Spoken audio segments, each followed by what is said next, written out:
अगर आपकी एज 20 के आसपास है तो फिर अगर आप भी हर महीने KFC डोमिनोज में जाके दोस्तों के साथ खाना या PVR आइनॉक्स जैसे मल्टीप्लेक्स में जाके मूवी देखना कम करके एटलीस्ट ₹500 पर मंथ सेव कर सकते हो तो उसी पैसों से एक दिन आप भी करोड़पति बन सकते हो।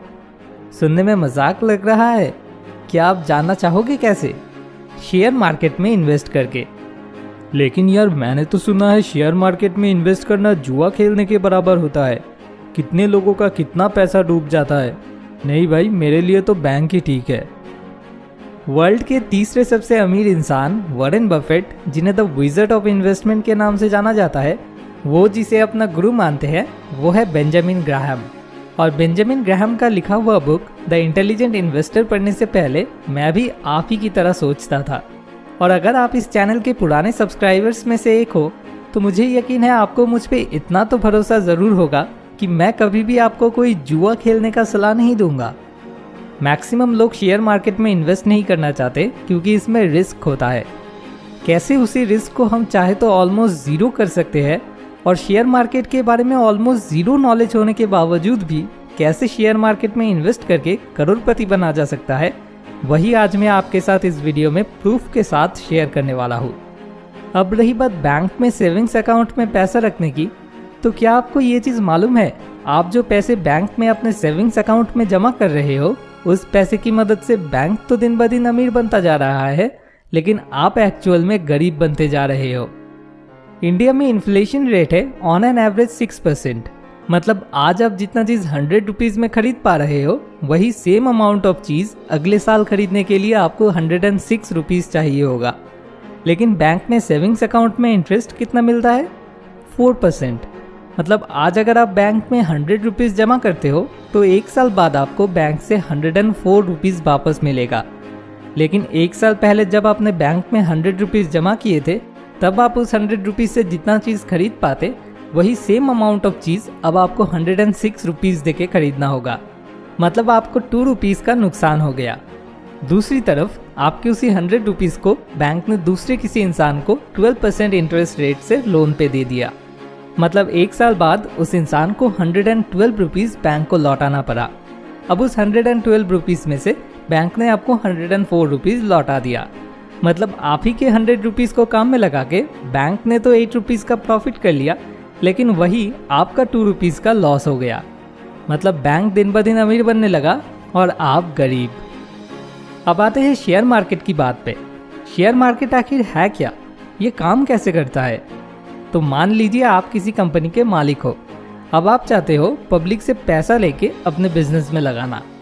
इसी का एक तरकीब है शेयर मार्केट में अपनी कंपनी को लिस्ट कर लेना।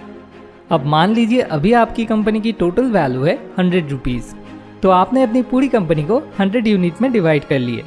मतलब हर एक यूनिट की वैल्यू 1 रुपी। ऐसे 100 यूनिट में डिवाइड करके 1 रुपी पर यूनिट के हिसाब से आपने अपनी कंपनी को शेयर मार्केट में लिस्ट कर लिया। अब अगर कोई शेयर मार्केट में आके 10 रुपीज़ दे के आपकी कंपनी की 10 यूनिट्स खरीद लेते हैं तो वो इंसान आपकी कंपनी के 10% शेयर के मालिक बन जाएंगे। मतलब फ्यूचर में अगर आपकी कंपनी की टोटल वैल्यू 100 रुपीज़ से बढ़ के 1000 रुपीज़ बन जाता है तो वो तब उस 1000 रुपीज़ के 10% मतलब 100 रुपीज़ के मालिक बन जाएंगे। मतलब 10 रुपीज़ दे के उन्हें 100 रुपीज़ रिटर्न में मिलेगा। मतलब उन्हें 90 रुपीज़ का प्रॉफिट होगा।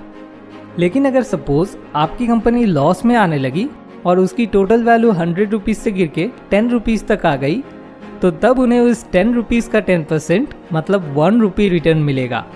मतलब उन्हें 9 रुपीज़ का लॉस हो जाएगा। तो अगर आप शेयर मार्केट में इन्वेस्ट करोगे तो हमेशा उन्हीं कंपनीज में करना चाहोगे जिनका फ्यूचर वैल्यू प्रेजेंट वैल्यू से काफ़ी ज़्यादा होने वाला है, क्योंकि तभी तो आपका प्रॉफिट होगा, नहीं तो लॉस हो जाएगा। तो शेयर मार्केट में हज़ारों कंपनीज में से सही कंपनी चूज़ करना ये एक बहुत बड़ा रिस्क होता है। अब इस रिस्क को कैसे कम किया जाए? इस रिस्क को कम करने का एक तरीका है म्यूचुअल फंड। फ्यूचर में किस कंपनी की वैल्यू बढ़ने वाली है या किस कंपनी की वैल्यू गिरने वाली है, ये हम जैसे नॉर्मल इंसान से अच्छा कोई एक इकोनॉमिस्ट या फिर कोई एक शेयर मार्केट के एक्सपर्ट ज़्यादा अच्छे से बता पाएंगे। अब मान लीजिए हम जैसे 1000 लोगों ने मिलकर पैसे देके एक फंड चालू किया, इसी को कहते हैं म्यूचुअल फंड। और ऐसे हर म्यूचुअल फंड की एक मैनेजर होते हैं जो कि शेयर मार्केट के एक एक्सपर्ट होते हैं। इन फंड मैनेजर्स का काम है उनके एक्सपीरियंस के मुताबिक हम सभी के पैसे को ऐसे डिफरेंट कंपनीज में इन्वेस्ट करना जिन कंपनीज की फ्यूचर वैल्यू प्रेजेंट वैल्यू से काफ़ी ज़्यादा होने वाली है। मतलब हमारे लिए कंपनी चूज करने का काम फंड मैनेजर ने कर दिया और उसके बदले टोटल फंड का जितना प्रॉफिट होगा उस प्रॉफिट में से एक छोटा सा परसेंटेज, शायद 1 या 2% उन्हें सैलरी के हिसाब से मिलेगा। मतलब आपने बस पैसा दिया और बाकी का काम जैसे कि खबर रखना, फिर उस हिसाब से सही टाइम पे सही कंपनीज में इन्वेस्ट करना, ये सब आपके लिए फंड मैनेजर ने कर दिया। क्योंकि वो एक शेयर मार्केट के एक्सपर्ट है, इसलिए आप उन पे भरोसा कर ही सकते हो। और वो भी यही चाहेंगे कि आपका प्रॉफिट मैक्सिमम हो, क्योंकि प्रॉफिट जितना ज़्यादा होगा उस हिसाब से उनका अर्निंग भी बढ़ेगा। तो ये काफ़ी अच्छा तरीका है।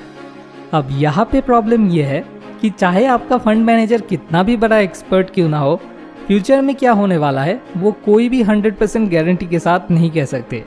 मतलब आपका फंड मैनेजर का प्रेडिक्शन भी गलत हो सकता है। तो ये भी एक काफ़ी बड़ा रिस्क है।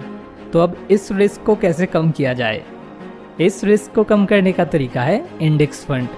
हमारे इंडियन शेयर मार्केट की 2 इंडेक्स है, निफ्टी एंड सेंसेक्स। इसमें से निफ्टी इंडेक्स इंडिया के top 50 companies and Sensex index India के टॉप 30 कंपनीज को इंडिकेट करता है। जिस वजह से अगर आप किसी इंडेक्स फंड में इन्वेस्ट करते हो तो आपका वो पूरा पैसा उस इंडेक्स के अकॉर्डिंग इंडिया के ओनली टॉप कंपनीज में इन्वेस्ट होगा। और सबसे बड़ी बात, ये इंडेक्स कभी फिक्स्ड नहीं रहते हैं। अगर कोई कंपनी लगातार लॉस में जाने लगती है तो वो इंडेक्स के टॉप 50 कंपनीज के लिस्ट में से बाहर हो जाती है और उसकी जगह जो कंपनी प्रॉफिट में चल रही है वो वहाँ अपनी जगह बना लेती है। और इसी तरह उस लॉस में जाने वाली कंपनी से आपका पूरा पैसा निकाल के इंडेक्स के अकॉर्डिंग इस नई प्रॉफिट में चलने वाली कंपनी में इन्वेस्ट कर दिया जाता है। तो इंडेक्स फंड में इन्वेस्ट करने से आप किसी पर्टिकुलर कंपनी में नहीं बल्कि इंडियन इकोनॉमी में इन्वेस्ट करोगे। जिस रेट से इंडेक्स की वैल्यू इंक्रीज होगी यानी कि इंडियन इकोनॉमी बढ़ेगी, करीब उसी सेम रेट में आपको अपना रिटर्न भी मिलेगा। 1979 में जब सेंसेक्स चालू हुआ था तब अगर कोई बस 100 रुपीज़ सेंसेक्स के किसी इंडेक्स फंड में इन्वेस्ट करके छोड़ देते तो उसी 100 रुपीज़ के बदले में उन्हें आज 39,000 रुपीज़ मिलता। मतलब 40 ईयर्स में उनका पैसा 390 टाइम्स बढ़ जाता।